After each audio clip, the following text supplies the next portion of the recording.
IRD dengan kamus data, ini kamus datanya kita bisa lihat mahasiswa itu ada apa atributnya, ada NIM, nama, alamat, dan jenis kelamin, kuliah itu kode kuliah, nama mata kuliah, SKS, mempelajari itu NIM, kode kuliah, nilai, dan lain sebagainya.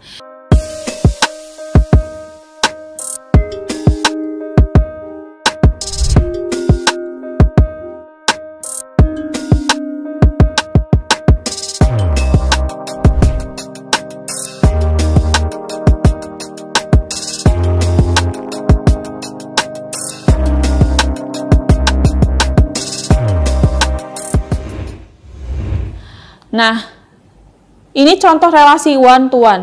Jadi kita tulis, misalnya di situ dosen itu hanya mengepalai satu jurusan. Kita contoh, di sini ada jurusan informatika, kita hanya mengepalai, kaprodi itu hanya mengepalai satu jurusan, nggak ada ya. Informatika itu ada 2 kaprodi, itu nggak ada.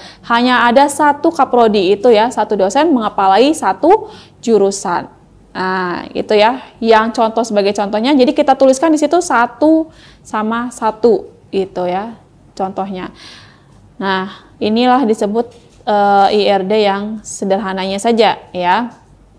Kemudian ada 1 ke banyak, one to many. Jadi 1 ke banyak itu setiap entitas pada himpunan entitas A berhubungan paling banyak 1 entitas pada himpunan entitas B. Ya, one to many. Nah, contohnya nih bisa kita lihat di situ ada entitas A sama entitas B. Jadi kita lihat ada NH itu dia bisa ngambil 2 mata kuliah, yaitu Jarkom dan SBD. Begitu juga dengan Mardia, dia bisa mengambil 2 mata kuliah, yaitu PBD dan Orkom. Nah, gitu ya. Kemudian Nila hanya mengambil 1 kuliah. Jadi bisa 1 ke banyak seperti itu ya. Itu contohnya. Ini contoh dari relasinya ada one to many. Di situ dosen mengajar berapa kuliah. Ya, misalnya saya nih, sebagai dosen saya mengajar bisa lebih dari 1 mata kuliah saja. Saya ngajar sistem basis data, saya ngajar data mining, saya ngajar SPK, saya juga ngajar lain-lain gitu ya. Nah, itu disebut one to many. Ya. Seperti itu ya. Itu contohnya bisa kalian lihat juga secara detail ya. Nanti slide akan saya share juga. Kemudian selanjutnya banyak ke 1, many to one. Ini kebalikannya dari one to many tadi ya. Banyak ke 1 ini sama. Setiap entitas pada himpunan entitas A berhubungan banyak pada entitas pada himpunan entitas B. Di situ ada contohnya A ke B. Jadi PBD itu bisa di situ PBD sama Orkom kebalikannya ya. PBD itu maksudnya bisa diambil dengan banyak orang gitu ya. Itu bisa ya. Nah, misalnya SBD nih. SBD itu nggak hanya diambil sama 1 mahasiswa, bisa banyak mahasiswa juga yang ngambil gitu ya, seperti itu. Sekarang many to many. Many to many itu setiap entitas pada himpunan entitas A berhubungan banyak entitas pada himpunan entitas B. Begitu pula sebaliknya, di mana entitas pada himpunan B berhubungan banyak dengan banyak entitas pada himpunan B. Gitu ya. Jadi Paijo bisa ambil PBD dan Jarkom. PBD juga bisa diambil oleh Paijo dan Paiman gitu ya. Nah, itu adalah kardinalitas dari many to many ya. Ini adalah contoh dari relasi many to many. Kita bisa lihat beberapa mahasiswa mempelajari beberapa kuliah. Jadi kalian sebagai mahasiswa kan nggak mungkin kuliah hanya 1 mata kuliah aja ya. Kalian bisa mengambil banyak mata kuliah, itu bisa ya. Begitu juga sebaliknya, mata kuliah bisa diampu oleh banyak mahasiswa. Nggak mungkin 1 mata kuliah hanya ada 1 mahasiswa yang ada dibubarin ya kelasnya, seperti itu. Nah, itu adalah relasi dari many to many. Simbolnya N ke N. Seperti itu ya. Nah, kemudian ada tahapan perancangan IRD. Tahapannya itu yang pertama ada kita identifikasi dulu entitas-entitas apa saja yang akan terlibat. Ya, kita buat nih sistem basis data perpustakaan. Kira-kira entitas apa aja yang terlibat di situ? Ada entitas mahasiswa, entitas buku, entitas pegawai, dan lain sebagainya. Itu ya, kita tentukan entitasnya dulu apa saja yang akan terlibat. Kemudian yang kedua, tentukan atribut-atributnya. Nah, setelah kita tentukan entitas, kita tentukan atribut-atribut di bawahnya. Mahasiswa, kira-kira ada atribut apa aja? NPM, nama, alamat, hobi, dan sebagainya. Begitu ya. Buku ada atribut apa aja? Dan seterusnya kalian tentukan. Ya. Kemudian ketiga, identifikasikan relasi di antara entitas-entitas yang terlibat. Tentukan foreign key-nya. Nah, kemarin kan saya juga udah bahas tuh foreign key di pertemuan pertama ya. Jadi paham, kita tentukan primary key-nya sama foreign key-nya ya. Jadi kita tentukan relasinya, mahasiswa berelasi dengan atribut buku, sama entitas buku gitu ya. Kita tulis apa kardinalitasnya, kemudian kita libatkan foreign key-nya di mana, seperti itu. Kemudian yang keempat, tentukan derajat relasi kardinalitasnya. Tadi barusan saya bahas ya, kita tentukan kardinalitasnya. Kemudian terakhir, melengkapi entitas dengan atribut deskriptif non-key. Ya, jadi melengkapi entitasnya dengan atribut-atribut yang lain. Ya, kayak nama, alamat itu kan atribut non-key ya, jadi dilengkapi. Seperti itu. IRD dengan kamus data, ini kamus datanya kita bisa lihat mahasiswa itu ada apa atributnya, ada NIM, nama, alamat, dan jenis kelamin, kuliah itu kode kuliah, nama mata kuliah, SKS, mempelajari itu NIM, kode kuliah, nilai, dan lain sebagainya. Itu kita tentukan kamus datanya ya, seperti itu, kita rinci, seperti itu ya. Nah, kemudian ada namanya derajat relasi minimum. Derajat relasi minimum ini beda lagi ya. Derajat relasi minimum ini adalah kalau misalnya mahasiswa sama kuliah itu menunjukkan hubungannya boleh terjadi dalam satu relasi itu banyak atau enggak itu ya. Kalau misalnya dia itu relasinya hanya sebutuh sedikit saja, dia itu 0. Kemudian kalau dia itu bisa banyak pengaruhnya, itu bisa 1 ya, derajat relasi minimumnya. Seperti itu ya. Nah, nanti ini banyak contoh relasinya ya. Nah, ini adalah apa namanya, simbol dari derajat relasi minimum dan maksimum. Ya, kalau 0 itu dia disimbolkan dengan seperti itu. Kemudian ada 1 juga, kalian juga bisa nulisnya dengan 0 ataupun 1 gitu ya. Nah, seperti itu ya. Misalnya kalau misalnya mahasiswa nih, kalau misalnya dia tuh mungkin nggak sih, ada kemungkinan nggak sih mahasiswa itu nggak ngambil mata kuliah? Mungkin ya, mungkin aja karena bisa jadi dia cuti, seperti itu ya. Nah, kalau dia itu cuti, kalau dia itu ada kemungkinan bisa, berarti dia tuh 0 ya. Dosen bisa nggak sih nggak ngajar satu mata kuliah tertentu? Bisa jadi, karena dia misalnya nggak menguasai, itu 0. Nah, kalau misalnya kalau 1 tuh dia tidak ada kemungkinan yang terjadi, dia tuh wajib gitu ya, misalnya dia tuh wajib. Mahasiswa tuh wajib punya NPM, wajib, itu artinya 1 itu ya. Nah, itu artinya dari derajat relasi minimum atau maksimum, artinya ada kemungkinan atau tidak dia itu bisa nggak berelasi gitu ya. Nah, ada varian entitas. Jadi varian entitas itu ada 3, ada strong entity, weak entity, sama subtipe entity. Nah, ini kalau strong entity itu ya seperti entitas yang normal ya, entitas mahasiswa, mata kuliah, jurusan, itu normal ya intinya ya. Yang biasa kita gunakan itu namanya strong entity. Weak itu yang tadi sempat saya jelaskan, dia itu yang entitas lemah, yang dia itu entitasnya bergantung dengan entitas yang awal, yang strong gitu ya. Ya, tadi itu entitas strongnya itu adalah suami, entitas weaknya itu adalah istri sebagai tunjangan. Jadi, kalaupun tidak ada istri, dia tidak mempengaruhi entitas strongnya. Seperti itu ya. Nah, kemudian ada subentitas. Jadi, subentitas itu tadi yang kayak entitas komposit yang dia itu bisa dipecah ya. Yang kayak dosen, ada dosen tetap dan tidak tetap gitu ya. Kemudian ada pegawai juga, pegawai tetap dan tidak tetap, itu namanya subentitas ya. Nah, ada jenis-jenisnya juga. Kalau kita membuat diagram itu, ini ada spesialisasi. Jadi spesial itu adalah proses pendefinisian secara top down. Dia itu dari atas buatnya sampai ke bawah. Dimulai dari menentukan entitasnya gitu ya, kemudian baru atributnya dan relasinya seperti itu ya. Nah, ini disebut dengan istilahnya inheritan atribut. Nah, ini contohnya kita buat. Kalau spesialis itu cuma bedanya tuh cara buatnya aja. Dia tuh pengertian dari top down. Jadi dimulai dari atas ke bawah dan disimbolkan dengan ISA tadi. Itu artinya adalah spesialisasi gitu ya. Nah, generalisasi kebalikan dari spesialisasi yang didefinisikan bottom up dari bawah ke atas. Kemudian dia tuh yang malah yang ditentukan tuh adalah atribut-atributnya dulu, baru menentukan entitas-entitasnya. Seperti itu ya.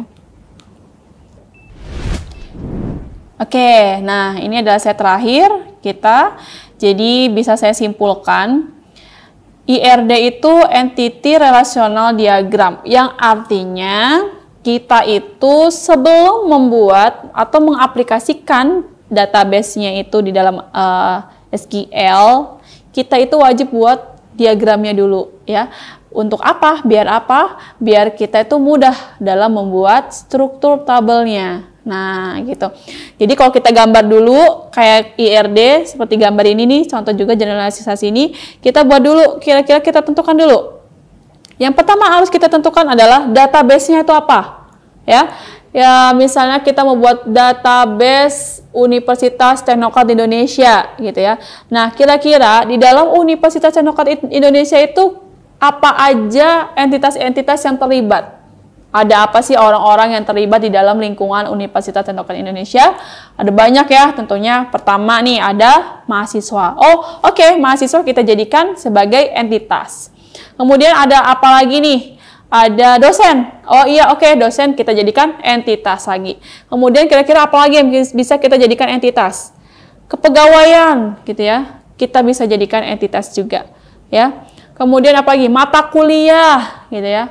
Mata kuliah, terus ada apa lagi? Ada penilaian misalnya atau penilaian akhir gitu ya, bisa ya.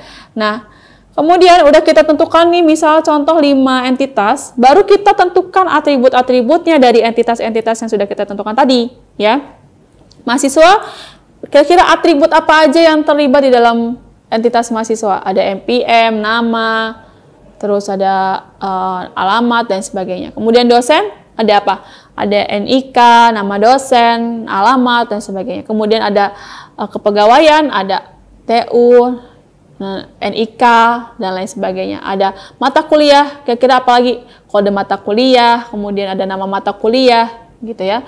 Kemudian penilaian terakhir, ada apa lagi? Misalnya ada kode mata kuliah sebagai foreign key, kemudian ada nilai, gitu ya. Ada kesimpulan akhirnya, apa nilai akhirnya, mutu, huruf mutu, dan lain sebagainya.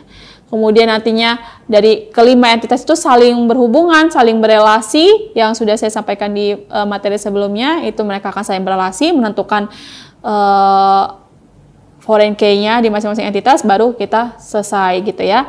Sudah selesai semua itu, kita akan buat aplikasinya ke sistem, seperti itu ya. Itulah yang dimaksud dengan IRD. Setelah ini saya minta teman-teman semua cari kasus, apa saja kasus yang bisa kalian jadikan sistem basis data, kemudian kalian buat IRD-nya ya. Oke, demikian perkuliahan kita hari ini, semoga bermanfaat, menambah ilmu ya. Saya akhiri perkuliahan hari ini. Assalamualaikum warahmatullahi wabarakatuh. Terima kasih sudah menyaksikan video pembelajaran ini. Jangan lupa like, komen dan subscribe, serta nyalakan tanda loncengnya agar kalian tidak ketinggalan informasi update lainnya.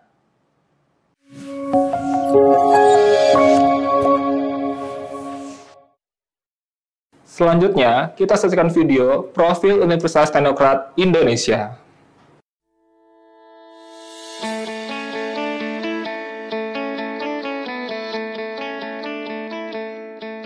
Lampung, the Treasures of Sumatra, is a province that becomes the gateway to the Sumatra Island. Lampung has 2 municipalities and 13 districts, consisting of 234 sub-districts. The province, with an area of 35,587 km squares, owns millions of extraordinary natural beauty. Education in Lampung province is also highly considered and colored by the existence of Universitas Teknokrat Indonesia.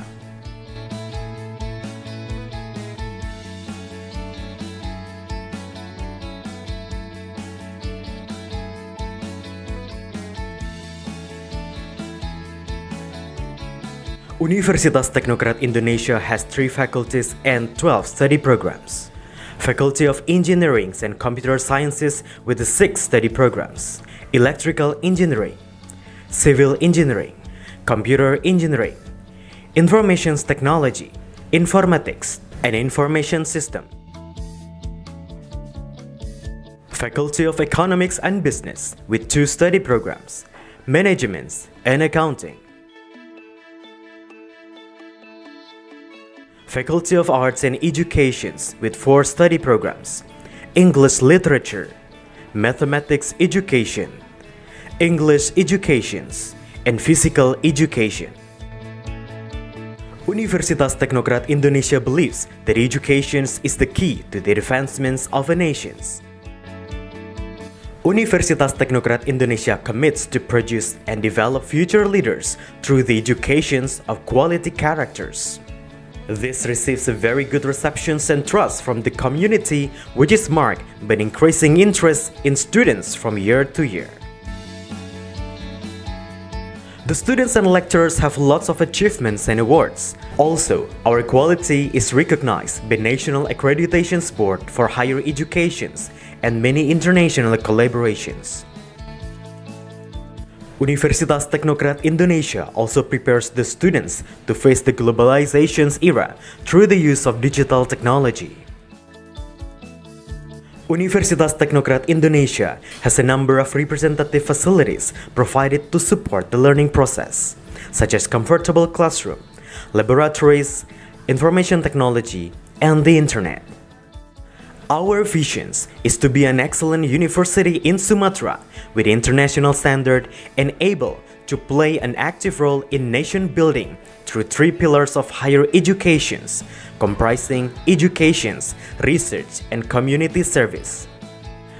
We have graduated outstanding students who can be accepted in state agencies and other large companies. At Universitas Teknokrat Indonesia, the students and lecturers are encouraged to create and innovate by creating products and services that benefit the community through research activities and community services.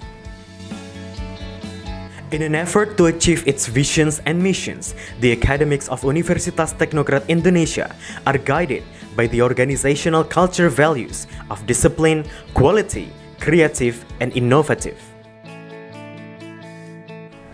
To support the quality of learning processes, we have very complete and sophisticated facilities, including digital-based smart classroom, hotspot in campus area, sport facilities, auditorium, and students' hall.